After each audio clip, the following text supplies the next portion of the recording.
When I was a little girl, I had much freedom. Today for children is different. I don't know how it changed, why it changed, just that it did.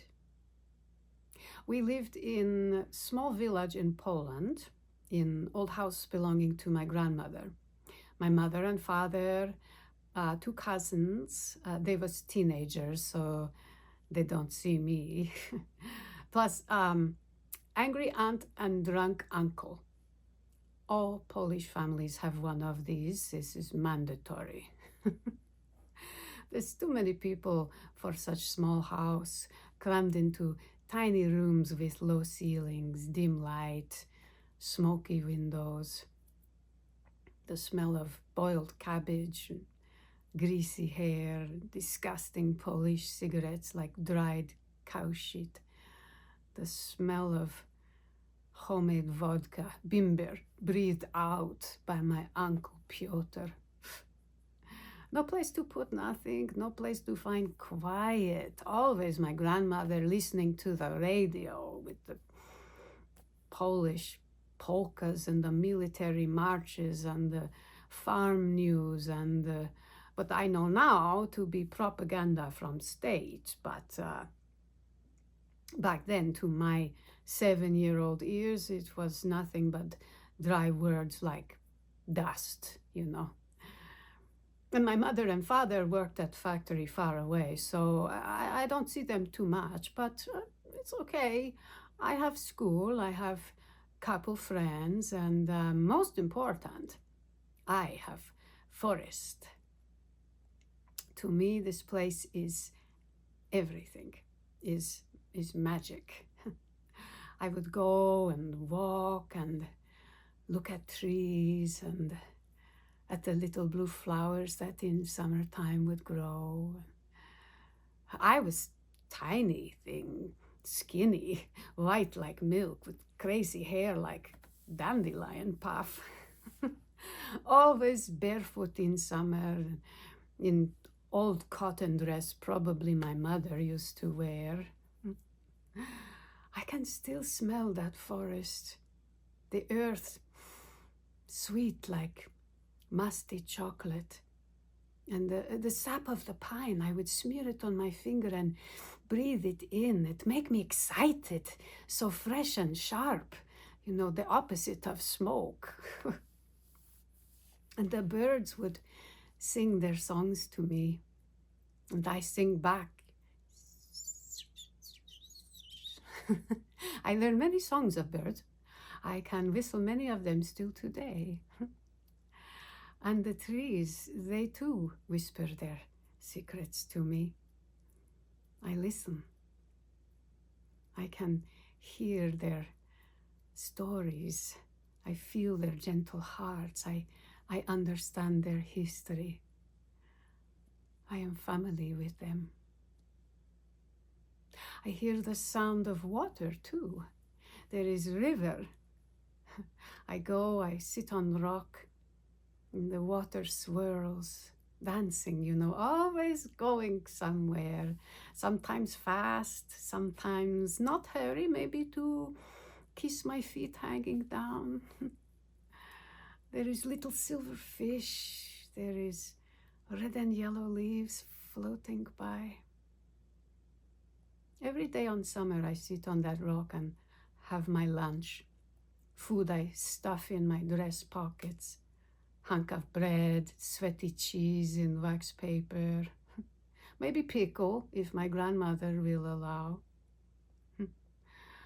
All day I make stories, I make songs, I make little tiny house I decorate with flowers. I have squirrel friend, and fox too. Yeah, it's true. She sit on my lap, she purr like cat, she allow me to bury my fingers in her so soft fur. I think now, and I can't believe, I was like mystical forest child from the ancient fairy tales. It's true. Oh.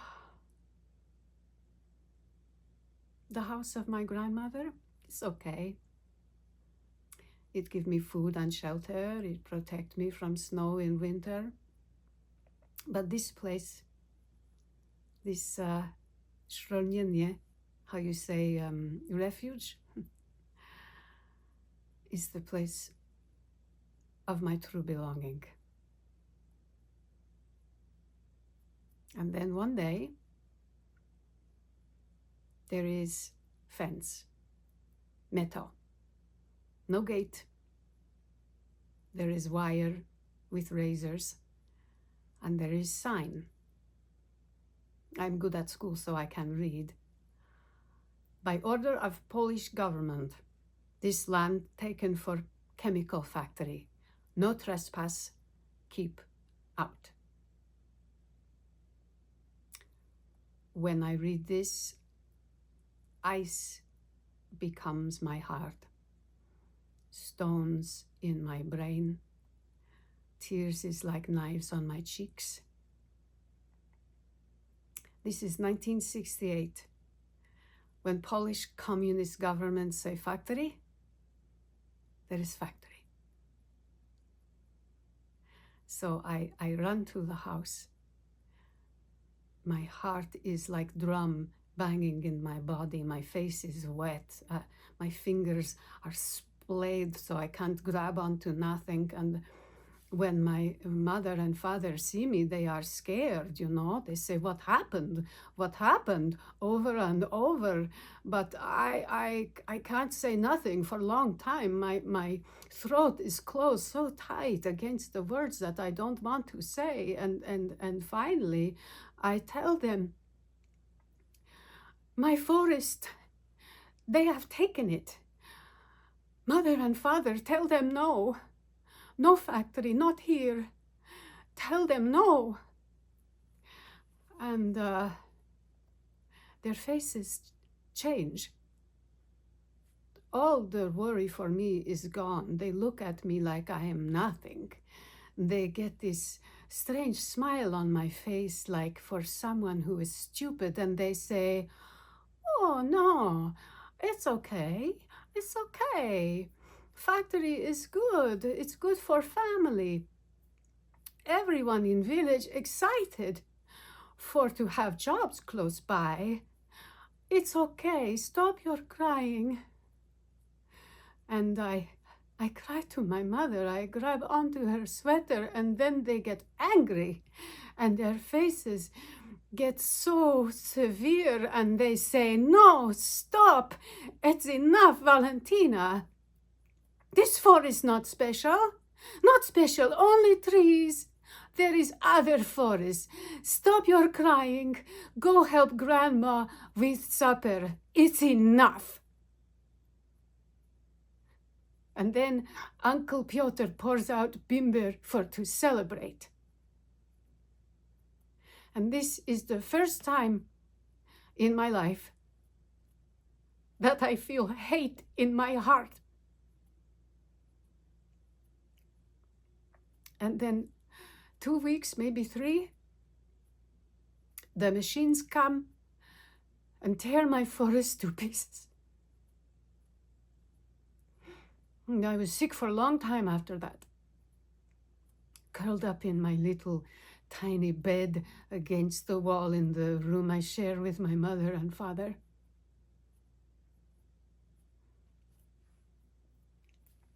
After a couple months, I get up, go to school, play with friends, grow older, grow up. And now I am here as you see me. No more dandelion hair.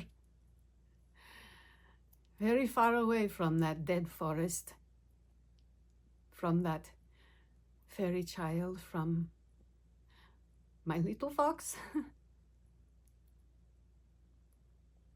This is 57 years ago, and still my heart broken. It crack open for the death of the beauty of the world. All my life, I walk through the world with this cracked heart. I look at it, at what the people do and how they destroy everything, everywhere.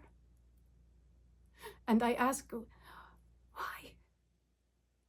To every tree, I ask, why? But the trees no longer speak to me. I am alone. And so I want to ask, I want to know, can we fix, can we stop, can we save? Please, I want